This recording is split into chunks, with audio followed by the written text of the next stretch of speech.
On screen, they were the perfect couple, a symbol of love and kindness in Little House on the Prairie. But behind the cameras, Karen Grassle endured cold disdain from the most powerful co-star on the show, Michael Landon. Landon was like the king of the set, holding absolute control. Michael Landon, the star, the writer, the producer, the director. According to Karen, he once made crude remarks, mocking her body, even during their most intimate scenes. Try losing a few pounds. Maybe then the audience will believe you're my wife. Not only that, Landon paid her a salary equivalent to that of child actors, believing women were an inferior species. Yet, Karen had to remain silent. It was the 1970s when Hollywood was still a man's playground, and a woman speaking out meant ending her own career. So what really happened between them? Was Michael Landon truly the kind man the public idolized? Or was there a hidden side behind that warm smile that was never told? Let's explore it all in the video. What was it like on the set of Little House on the Prairie? The actress who played Michael Landon's wife says it wasn't as wholesome as it seemed. Little House on the Prairie was the biggest thing on TV in the 1970s. In 1974, when American television was filled with fragmented stories, a show emerged that captured the soul of rural America. Little House on the Prairie. In that serene prairie setting, Karen Grassle and Michael Landon met. They were not just co-stars, but the heart of a golden era of television. She was Caroline Les, the gentle yet resilient mother.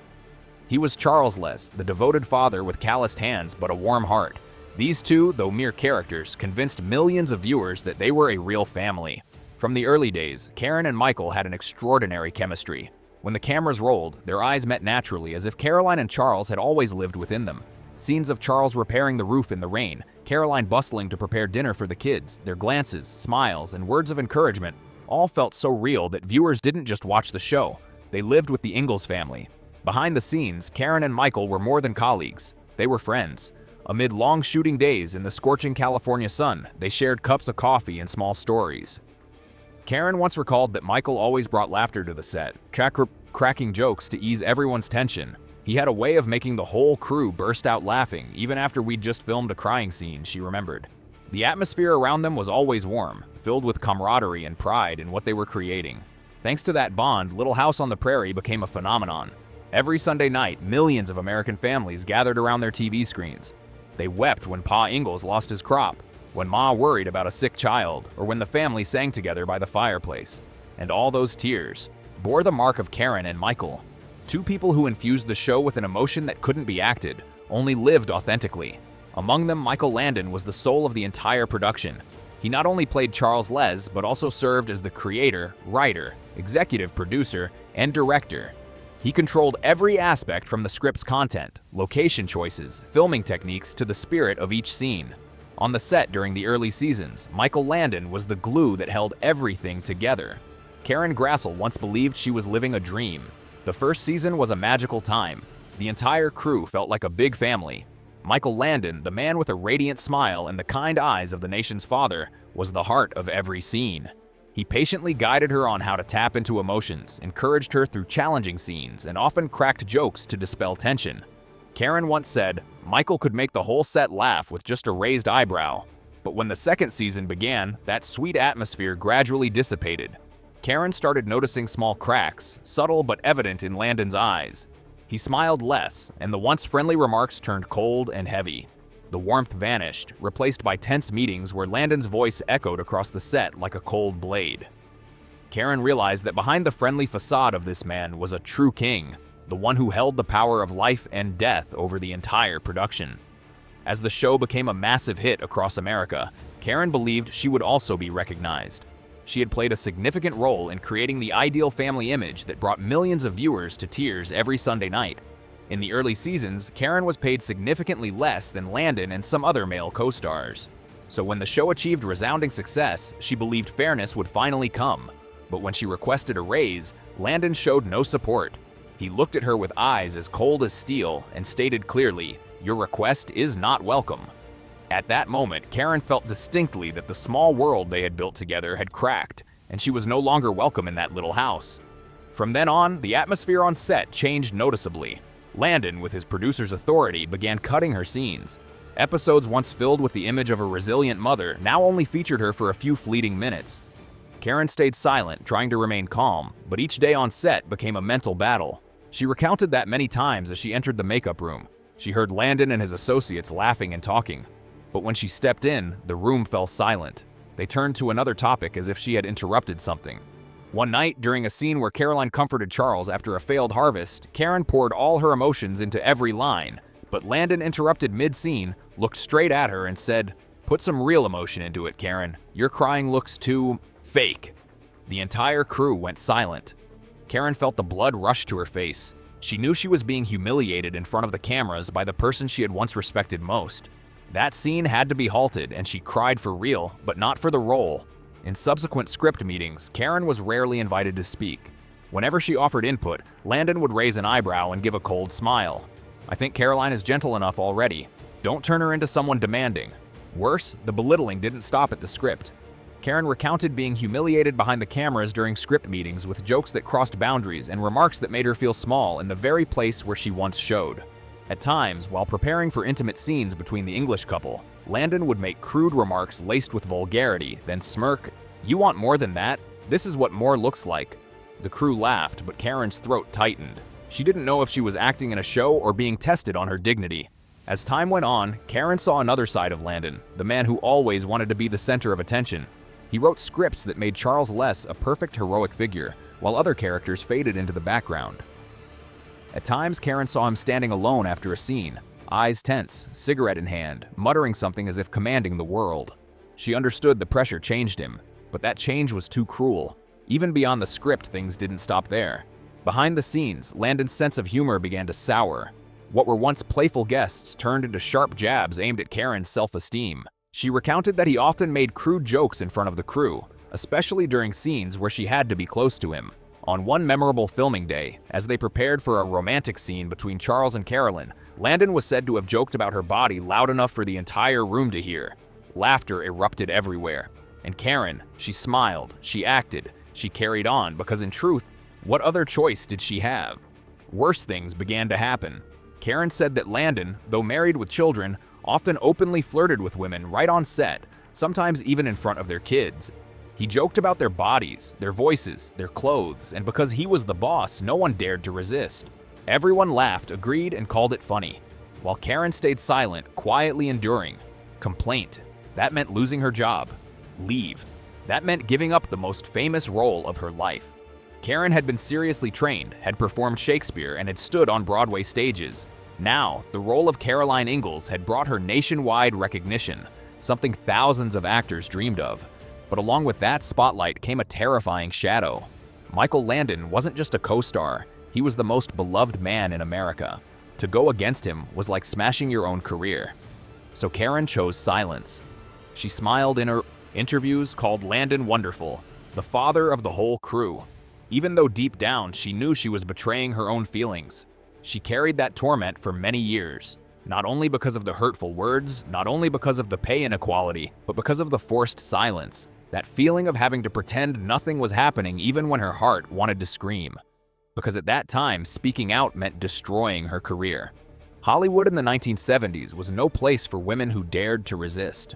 Karen had to face a man adored by audiences, protected by producers, and wielding absolute power over every scene. No one wanted to clash with Michael Landon, so she waited. After seeing Michael Landon's true nature, the two stopped talking outside of work. Karen came to the set, offering only polite greetings. Landon replied with a brief glance, then looked away. Every scene they shared was like a silent chess match. No one wanted to lose, but both were exhausted. Yet Karen didn't give up. Like many women in Hollywood at the time, she learned to endure and to choose her own survival strategy. She knew how hard she had fought to win the role of Caroline, a kind, steadfast woman, a role model for millions of American mothers. To leave would mean to accept defeat. And in Hollywood, failure was something no one easily forgave. So every morning, Karen still went to the set, smiled, read her lines, and hid all her pain behind the bright lights. She buried her sorrow under layers of makeup and stayed silent for decades. When Karen's final season ended, she never looked back. She once said in her memoir, "I saw two men in Michael, one of light, one of darkness, and I worked with both." But the story didn't end there. Few people knew that a letter changed everything. Their relationship, which seemed beyond repair, took an unexpected turn after one event. It was around 1990, just months before Michael Landon received the devastating news: terminal pancreatic cancer. When Karen heard it, she was stunned. The illness progressed so quickly that the media described it as a fire consuming his body. All of Hollywood was shaken. Prayers, condolences, and beautiful memories of him filled the press. And somewhere, people thought Karen, who had once had the biggest conflict with him, would feel vindicated, perhaps even relieved. But Karen felt something entirely different. She felt a deep, indescribable sadness. Though there had been so many fractures between them, Michael was still a profound part of her life. Nearly a decade together on set couldn't be erased by a few arguments. They had created moments that made millions of Americans cry in front of their TVs. They had laughed together, worked to exhaustion together, and believed that Little House on the Prairie wasn't just a show, it was a shared dream. And now that dream was fading with the man who had led it. Karen wrestled intensely with herself. Part of her wanted to remain silent as before, but another, part softer and more humane, urged her to act. Deep down, she knew this was her last chance to close the most painful chapter of her life. How do you tell a man who once hurt you that you forgive him, she wondered. Karen sat there for a long time, dozens of words written, erased, rewritten. Then finally, with a tone unexpectedly gentle, she began to write, "Thank you for the opportunity, for trusting and choosing me. Thank you for letting me touch millions of hearts, even if the price was silence." And at the end of the letter, she wrote just 3 simple words that carried everything: "I forgive you." A few weeks later, a mutual acquaintance called. His voice broke. "Michael read your letter and he cried." Karen was silent for a long time. She felt something inside her lighten, as if a stone that had hung in her chest for decades had finally fallen away. After that letter, Michael Landon called Karen. Unplanned, unscripted. It came like a small miracle. When she picked up, Landon's voice, warm, deep, still carrying that familiar confidence, came through. And instead of tension, they began to laugh. They reminisced about the early days on set. The Ingalls children running barefoot through the fields, the long shoots that lasted until sunset, the laughter echoing in the makeup tent. Karen remembered how she and Michael had once been a team, carrying the soul of the show together. Landon said he was proud that Little House brought faith and kindness to so many families. And Karen replied with heartfelt honesty, "Without you, the show could never have become the icon it did." There were silences that needed no explanation. Moments where two people who had once clashed so bitterly now only wanted to remember the good. Karen said in her memoir that she heard a softness in his voice, something she had never heard before. And in that moment, she realized perhaps Michael Landon had changed too, had looked back at everything in his own way. Grassle admitted, "I am so grateful we had that conversation. It helped me let go of old wounds and remember the good that Mike brought." Just one phone call, a few minutes of talking, and a decade of tension suddenly vanished. A few months later, Michael Landon passed away. She quietly wiped her tears of grief and kept that secret for many years, never sharing it with the press, never using it to seek attention or soften the story. It was only when she turned 82 that Karen decided to speak out. Not for revenge, not to tarnish Landon's legacy, the man who was once her friend, her colleague, and a symbol of American television, but because, as she said, the truth is what matters most. She told her story as a form of release, letting go of the burden she had carried for nearly half a century. When Bright Light's Prairie Dust was published, readers believed her. Fans, those who had cried with Charles and Caroline every week, began to look at Michael Landon with new eyes. They didn't hate him, but they saw the cracks in the E. Legend. For Karen, it wasn't revenge. It was true. It was healing. She didn't want to destroy anyone's memories, but she no longer wanted to protect the man who had made her feel so small all those years. "The truth has waited long enough," she said. And indeed, when Karen finally spoke, she not only freed herself, she opened a new chapter in how Hollywood looks back at its own history. The forced smiles, the hidden jokes, and the power that was never balanced. Then other voices began to rise. At first they were whispers from former crew members and then from supporting actors who had appeared in a few episodes. They didn't say Michael was evil. They only said that the set of Little House was not as peaceful as audiences imagined. There was tension, biting jokes, and moments when power tilted entirely to one side. Landon was the king of the prairie, and everyone knew it. Anyone who went against him, even in a small argument, knew they would pay a price. Some said he could explode just because the lighting was off-tone, or because a line wasn't delivered with enough emotion. Others spoke of his habit of joking past the line, teasing women on set, sometimes crudely, sometimes just for fun, but enough to make the listener fall silent. And that silence, as Karen once wrote, is the thing that kills you from the inside. Even Melissa Gilbert, the beloved Laura Ingalls of America, once hinted at the other side of Michael Landon. She loved him, saw him as a father, but also admitted that Mike could be very harsh when things didn't go his way. Gilbert sketched a more complex portrait, a genius obsessed with perfection to the point of sometimes forgetting the hearts of others. It didn't stop there. Allison Argrim, the once feisty Nellie Olson, shocked the public when she revealed that Michael Landon off-screen was crazy, mean, and dangerous. No longer the gentle father from television, he was a man of extreme highs, drinking, smoking, and telling vulgar jokes that made the whole crew blush. Allison admitted she never fought with Landon, but the way he created a Mad Men kind of atmosphere where men laughed loudly and women smiled awkwardly left an unforgettable mark. He wasn't anything like his character on TV. She said Michael Landon was a man of contradictions. Melissa Sue Anderson, the blind daughter Mary, witnessed the clash between Landon and Karen Grassle up close. In her memoir, The Way I See It, 2010, she described a moment when Grassle suggested changing a line and Landon flatly rejected her in front of the crew. The air turned thick, Anderson wrote. Karen froze, then walked away. Everyone knew it wasn't the first time. Anderson didn't accuse him outright, but her description, cold, heavy, said it all. But perhaps Michael Landon's biggest scandal was his affair. At the height of his fame as America's Man of the Year, Landon became involved with Cindy Clerico, an 18-year-old makeup assistant. He was already married with 7 children, and everyone on set knew about it. Landon often bragged about his bedroom life on set, even claiming he had vitality thanks to bee pollen. At the same time, many crew members reported that Landon drank heavily, sometimes filming while half drunk. He controlled everything from scripts, scenes, and lighting down to every line of dialogue. What made Karen Grassle's story special wasn't that she accused him, but that she gave a name to what everyone knew but dared not say. She didn't try to destroy Landon, nor did she deny his talent, but she painted a fuller picture, one with both light and shadow, and for that she was fiercely attacked.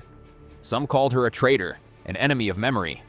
Others stood up for her, saying that finally someone had dared to break the wall of silence that had stood for decades. So, who is Karen Grassle and how did she live? To go from an ordinary girl in a small corner of California to becoming America's mother on screen. Her story is not just the journey of an actress, but a chronicle of courage, endurance, and the loneliness hidden beneath the stage lights. Karen Trust Grassle was born on February 25, 1942 in Berkeley, California, a quiet academic town where the American dream was still written on paper and smelled of gasoline from her father's gas station. Her father, John Grassle, was a hard-working but reserved man. Her mother, Ella, ran a small cafe. They had no money, no connections, only a simple belief that their daughter could really act. But no one imagined that little Karen, with her bright eyes and shy smile, carried within her an unquenchable flame for the stage. From a young age, Karen was different. While other girls dreamed of becoming nurses or teachers, Karen was captivated by school plays, church performances, and the feeling of lights shining on her face. She once said in an interview, "I felt most alive when pretending to be someone else." That seemingly innocent sentence would later mirror her life, a woman who had to transform many times to survive in the harsh world of Hollywood. After graduating from Ventura High School, Karen was accepted to the University of California, Berkeley, where the anti-war and feminist movements were flourishing. It was there that she found her strength. Amid theater classes and noisy protests, Karen learned that art wasn't just entertainment. It was resistance, a way to speak about what society forced women to silence. In 1965, she earned the prestigious Fulbright Scholarship to study in England at the London Academy of Music and Dramatic Art, Lambda, which had trained many of Britain's finest stage actors. There, Karen refined her voice, body language, and discipline, skills that later shaped the immortal image of Caroline Ingalls. Returning to the US, Karen threw herself into the Broadway scene with all her passion. She appeared in The Gingham Dog, 1968, a play that earned her praise from critics, though not yet fame.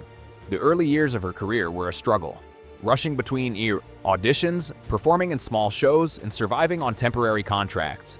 Karen once recalled there were days she lived on dry bread and coffee just to afford a bus fare to an audition. But then destiny struck in 1974 when NBC began searching for an actress to play Caroline Ma in the television series Little House on the Prairie.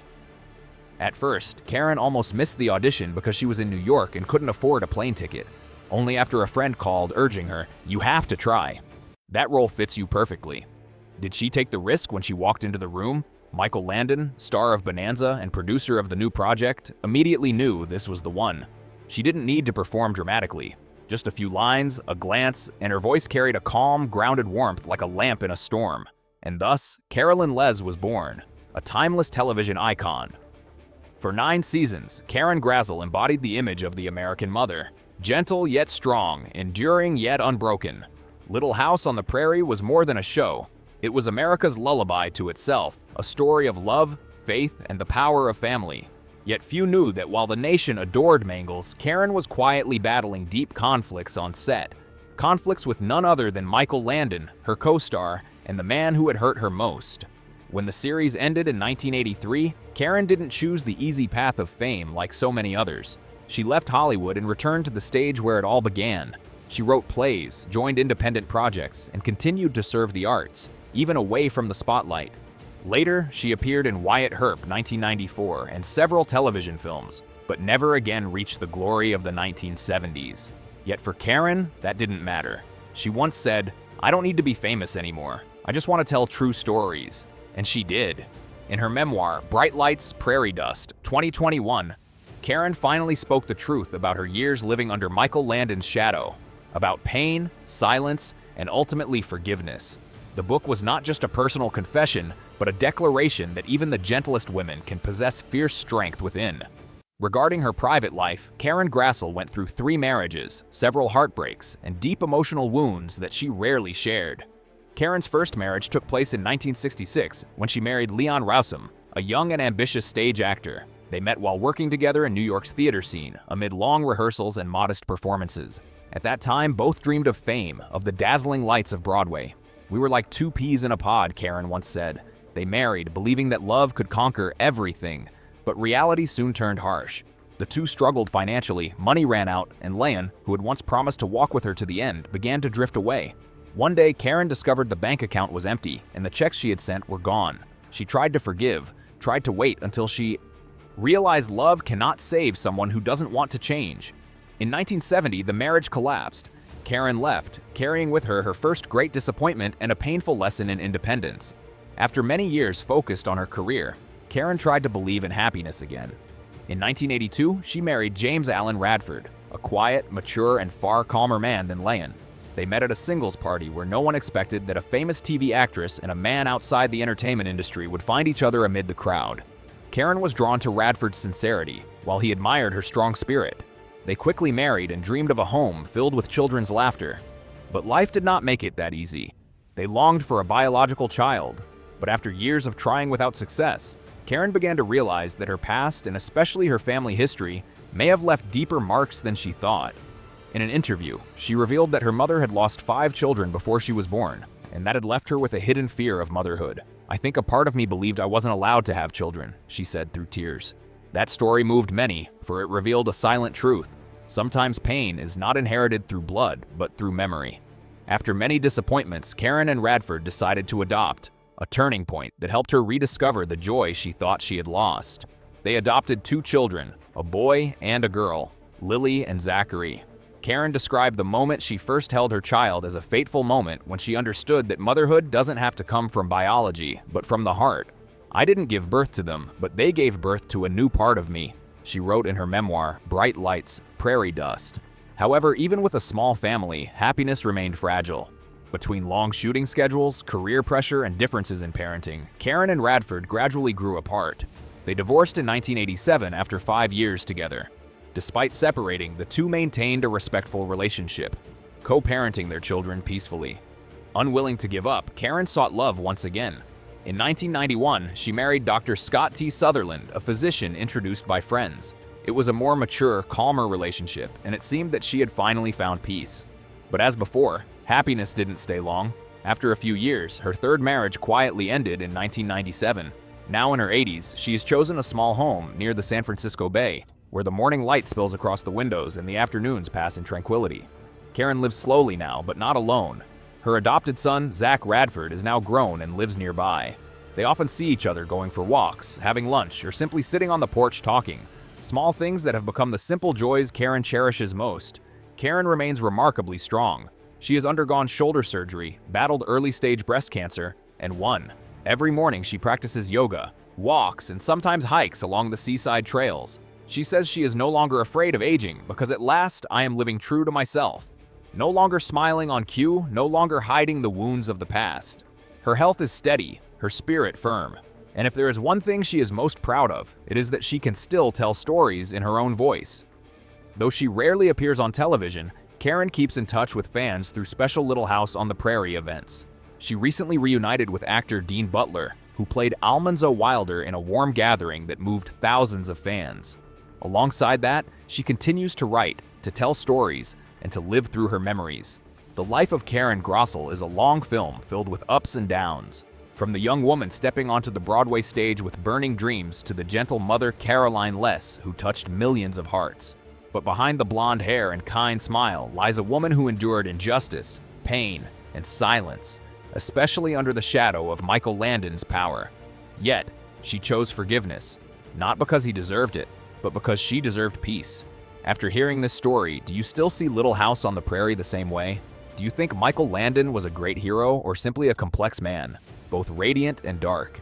If this story touched your heart, follow the channel to explore more hidden corners behind Hollywood's glamour, where sometimes the most moving things aren't on screen, but behind it.